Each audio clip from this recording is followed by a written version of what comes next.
చిరకాసు మనుషులు చాలామంది ఉంటారు. వాళ్ళందరికీ నీవు సమాధానం చెప్పు, నీవు జస్ట్ నిలబడి చాలంతే. ఎరోరకనే నిలబడి ఉండి చూడండి. హల్లెలూయా. ప్రభు నేను నిలబెట్టును గాక. నువ్వు నిలబడితే చాలండి, నోర్లు మూతపడితే అంతే. ఆ విధంగా దేవుడు నేను గుణపరుస్తాడు. గోలగోలగా ఉందా, నీ వచ్చి నిలబడు, అందరి నోళ్ళు మూతపడితే అంతే. Praise the Lord. ఎందుకంటే ఊరికే కయ్యానికి కాలు దూవడం ఎందుకు? అడ్డమైన ప్రతి గాడిదలకు మనం సమాధానం చెప్పుకోవాల్సిన అవసరం లేదు. నాకు తెలిసినంత నువ్వు నిలబడి చాలంతే. ప్రతి స్థలమందు నా దేవుడు నేను నిలబెట్టబోతున్నాడు. హల్లెలూయా.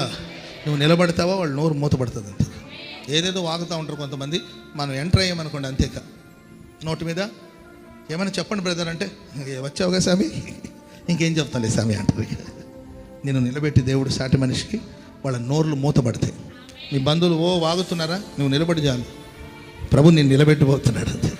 నువ్వు నిలబడబోతున్నావు, వాళ్ళ నోర్లను దేవుడు మూయించిపోతున్నాడు.